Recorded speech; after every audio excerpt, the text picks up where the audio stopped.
अगर आप 2026 में यूएसए जाने का प्लान कर रहे हैं, वो भी स्टडी वीज़ा पे, और आपके माइंड में ये सवालात हैं कि ट्रंप ने वीज़ा बैन कर दिया है और अब तो वीज़ा मिलेगा नहीं, पाकिस्तानी स्टूडेंट्स का वीज़ा रिजेक्ट होता है, बहुत ज़्यादा गंदी वीज़ा रेशो है यूएसए की, और इसमें सिर्फ और सिर्फ टॉप स्टूडेंट जा सकते हैं। अगर ये सारे सवालात आपके माइंड में हैं तो मैं ये सारी बातें आज की वीडियो में कंप्लीट करूंगा, और साथ ही साथ आपको A to Z complete process बताऊंगा। इंटेक कितने हैं, कौन से डॉक्यूमेंट्स रिक्वायरमेंट है, कितनी टोटल कॉस्ट आएगी और मिनिमम बजट आपका कितना आ सकता है। तो इस वीडियो को बिल्कुल स्किप मत करना, क्योंकि आज की इस वीडियो में बहुत सारी फेक न्यूज़ मैं क्लियर करने वाला हूँ।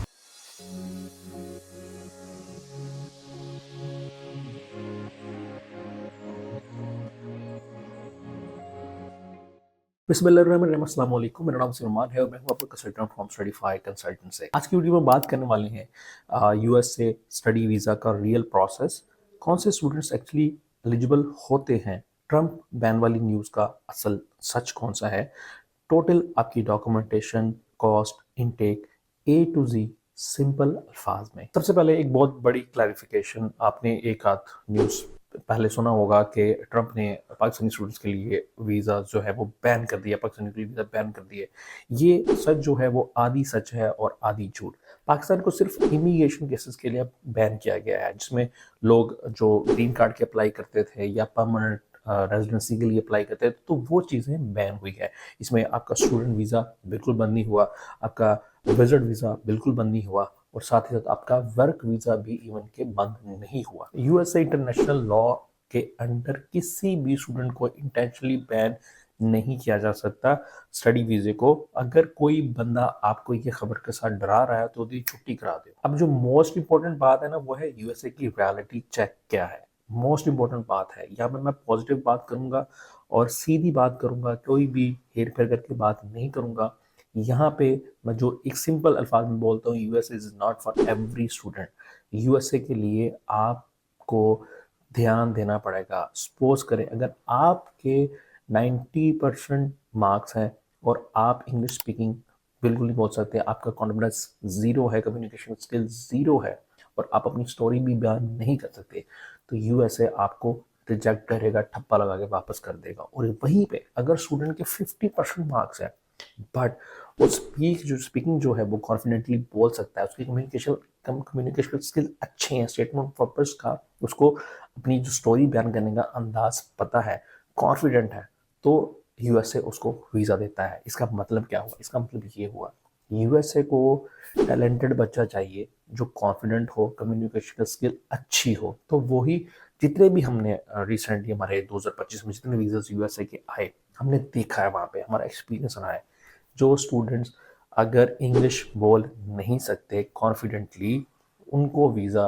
रिफ्यूज़ के चांसेस 99.99% है। ये 100% रियलिटी है। तो इस यूएसए में हरगज़ वो स्टूडेंट अप्लाई मत करे जिनकी इंग्लिश स्पीकिंग अगर स्किल अच्छे नहीं है। उनको लिए कोई और कंट्री, यूरोप की कंट्री चूज करे। यूएसए उन स्टूडेंट्स के लिए नहीं है। यूएसए वीज़ा अचीव करने का 99% जो दारोमदार है वो आपका इंटरव्यू पे होता है। वीज़ा अम्बेसडर आपकी तीन चीज़ें कंफर्म करता है, आपकी बॉडी लैंग्वेज चेक करता है और आपका कॉन्फिडेंस चेक करता है। क्या ये स्टूडेंट रियल है? क्या ये यूएसए जाके सर्वाइव कर सकता है? क्या ये स्टूडेंट यूएसए में जाके हम पे बर्डन तो नहीं बनेगा? जस्ट 3 मिनट, और यकीन मानिए 2 से 3 मिनट्स के इंटरव्यू में आपकी कहानी खत्म हो जाती है, या आप कहानी विन कर सकते हो। और ये वीडियो देखने के बाद अगर आपके माइंड में किसी भी किस्म का माइंड में क्वेश्चन आता है, तो आप अपना जो इजहार जो है वो कमेंट बॉक्स में लिख कर सकते हैं। उसके आंसर मैं खुद देता हूँ। यूएसए हमेशा से ही बेस्ट डेस्टिनेशन रही है, वो रीजंस मैं आपको आज बताऊंगा। Third class globally recognised degrees, दूसरा शॉर्टर ड्यूरेशन लेस कॉस्ट में आप 3 इयर्स का बैचलर डिग्री है और 1 ईयर का और या 2 ईयर का आपको आपका जो है वो मास्टर प्रोग्राम आपको मिल जाता है। उसके साथ आपको पीएसडब्ल्यू मिलता है 2 इयर्स का, और पीएचडी के लिए आपको पीएसडब्ल्यू मिलता है 3 इयर्स। 20 आवर्स अलाउ है, इसमें पार्ट टाइम जॉब आप कर सकते हो, और आप साथ ही साथ 100% जो है वो पार्ट टाइम जॉब के साथ अपना मैनेज कर सकते हैं। इजी एडमिशन और फास्ट प्रोसेसिंग है। फास्ट प्रोसेसिंग हम इसी वीडियो में आगे चल के बात करेंगे।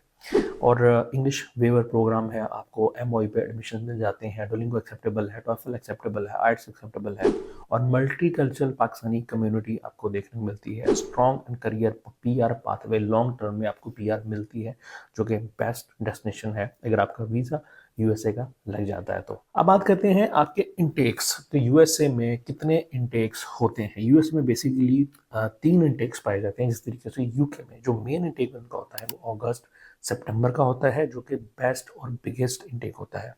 उसके बाद स्प्रिंग इंटेक होता है जो कि जैन इंटेक में बोलता है। उसके बाद समर इंटेक होता है जो कि जून में होता है, बट उसके शॉर्ट कोर्सेज होते हैं। और आपको पाकिस्तानी स्टूडेंट्स जितने भी हैं वो जो देख रहे हैं मेरे, उनको अक्टूबर से मई से जो उनकी विंडो होती है वो स्ट्रॉन्ग हो जाती है, और आपके लिए जो बेस्ट जो विंडो है वो है अगस्त और सितंबर का, जो कि बेस्ट और बिगेस्ट इनटेक होता है, वो बेस्ट है। उसके बाद जनरली में भी आपको सारे सारे कोर्सेज मिल जाते हैं। ये है आपके लिए इनटेक्स। इंग्लिश की रिक्वायरमेंट की बात करूं तो यहाँ पे टॉयफल, डुओलिंगो और आइट्स के टेस्ट एक्सेप्ट होते हैं, बट आपको इंग्लिश में एमओई की बेसिस पे भी एडमिशन्स मिल जाता है।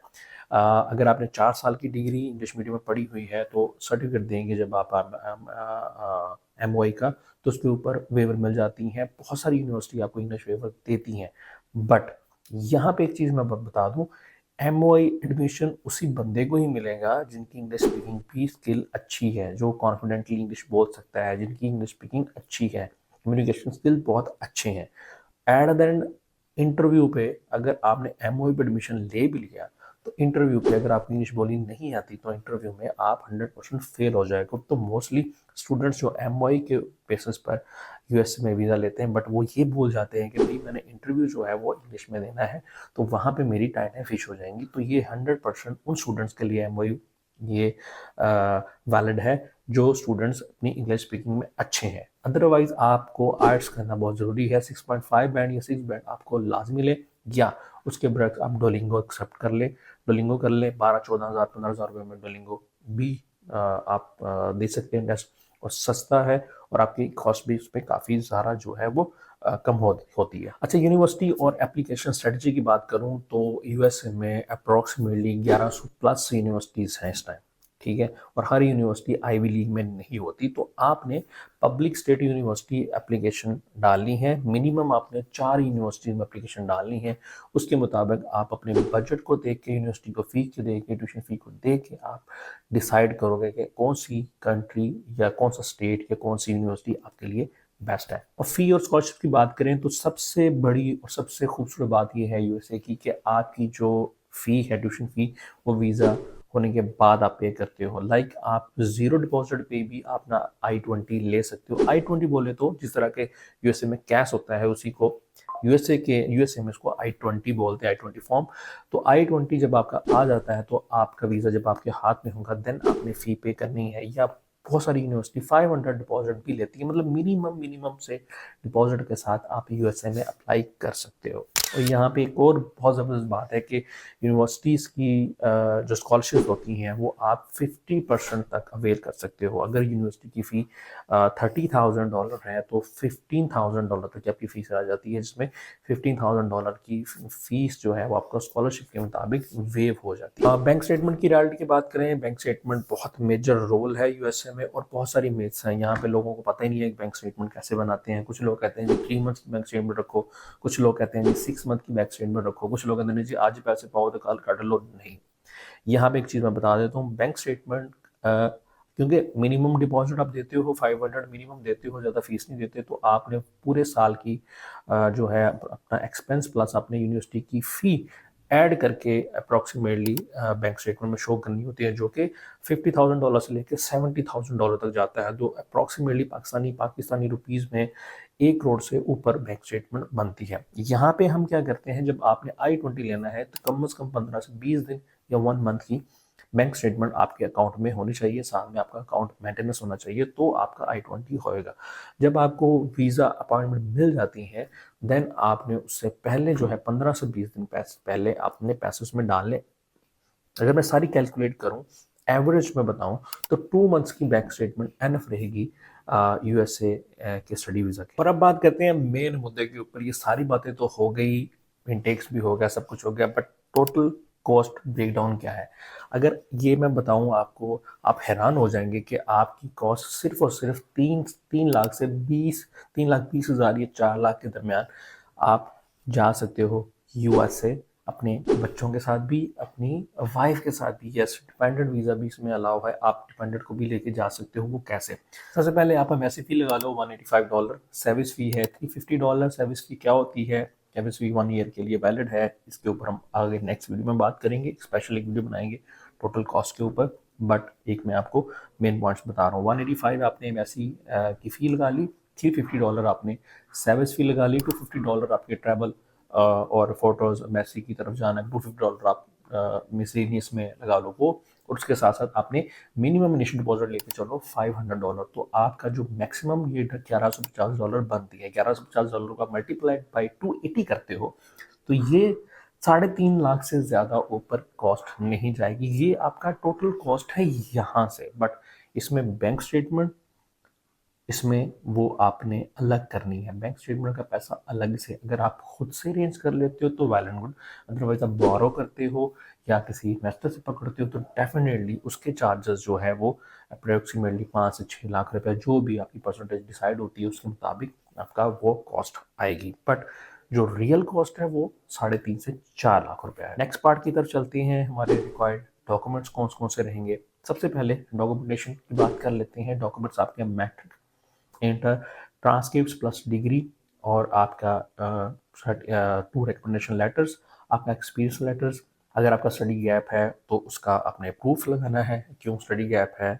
स्टेटमेंट ऑफ पर्पस हो गया, सीवी हो गया, और आपका ये आइट्स, ट्विलिंगो, टॉफल जो भी आपने किया है, या मीडियम ऑफ सेशन का एमओई लेटर, आपके ये डॉक्यूमेंट्स आपको ज़रूरी चाहिए। ये तो हो गई डॉक्यूमेंट्स। उसके बाद आपको क्या चाहिए? आपको एडमिशन लेटर, आपका ऑफर लेटर आ गया, आपके पास I-20 हो, आपकी सर्विस की सीट हो जब आपने अप्लाई करना, उसके साथ DS-160 फॉर्म जो है आपने ऑनलाइन प्रिंट करना है या ऑनलाइन आपने अप्लाई करना है, जहाँ पे सारी डिटेल्स आपने डालनी है। और साथ ही साथ फाइनेंशियल डॉक्यूमेंट्स में क्या होना चाहिए? आपकी बैंक स्टेटमेंट, जो मैंने बताया उसमें पैसे होने चाहिए बैंक स्टेटमेंट के साथ। उसके बाद आपके पास स्पॉन्सर लेटर होना चाहिए, जो भी बंदा आपको स्पॉन्सर कर रहा है, फादर, मदर, ब्रदर, जो भी कर रहा है, उसके पास फाइनेंशियल डॉक्यूमेंट्स होना चाहिए, सोर्स ऑफ फंड्स होने चाहिए, इनकम टैक्स रिटर्न्स में आपके वो पैसा डिक्लेयर होना हो, तो ये बेस्ट सॉलिड प्रूफ बन जाता है। बात कर लेते हैं एप्लीकेशन प्रोसेस की, कि आपने अगर किसी कंसल्टेंट को हायर नहीं करना, अगर आपने खुद एप्लीकेशन डालनी है तो आप कैसे डालोगे? सबसे पहले बात कर लेते हैं, आपने कोर्स को डिसाइड करना है, अपने रेलिवेंट कोर्स को डिसाइड करना है जो भी आपने पढ़ा है। लाइक आप आईटी के स्टूडेंट हो तो आईटी में जाओ,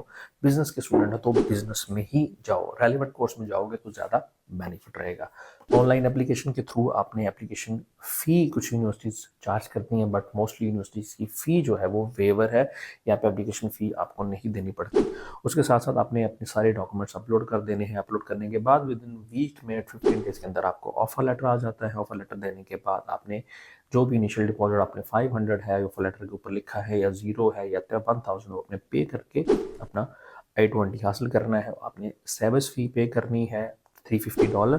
उसके बाद आपने वैसी फ़ी पे करनी है, अपने DS-160 फॉर्म पे करना है, वैसी फ़ी पे करके आपने वैसी कॉन्सुलेट का वीज़ा अपॉइंटमेंट आपने ले लेनी है। उसके बाद आपको जो वीज़ा अपॉइंटमेंट की मिलेगी, उसके बाद आपका वीज़ा इंटरव्यू डे है। और आपको मैं बता दूं, 2 से 5 मिनट का इंटरव्यू ज़्यादा नहीं होता, आपको उसी टाइम पे ऑफिसर आपका पासपोर्ट रख लिया तो आपका वीज़ा मिल गया, अगर दे दिया तो आपका वीज़ा रिजेक्ट है।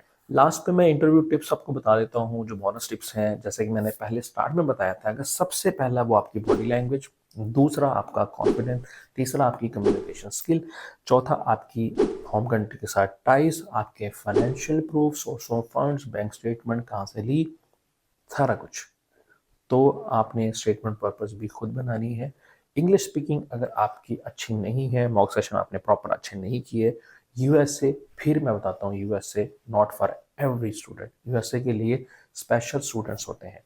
यहाँ पे अगर आप उन स्टूडेंट में से हो जो कि समझते हैं कि यूएसए आप लोगों के लिए है, तो आप दी के नंबर्स पे हमारे साथ रब्ता कर सकते हैं। स्टडीफाई कंसल्टेंट्स अपनी एक्सपर्टीज़ के मुताबिक आपको गाइड करेगा और आपको राइट चॉइस, राइट यूनिवर्सिटी के बारे में बताऊंगा।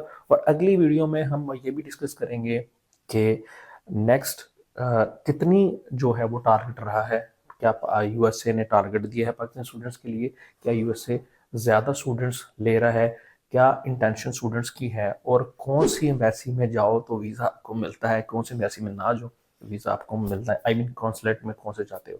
तो अगली वीडियो देखने के लिए हमारे इस चैनल को सब्सक्राइब करना बहुत ज़रूरी है। जल्दी से सब्सक्राइब कर लें, लाइक करें, शेयर करें। अगर वीडियो पसंद आई है तो कमेंट करें। Thank you so much. आज के लिए इतना ही। अल्लाह हाफिज़।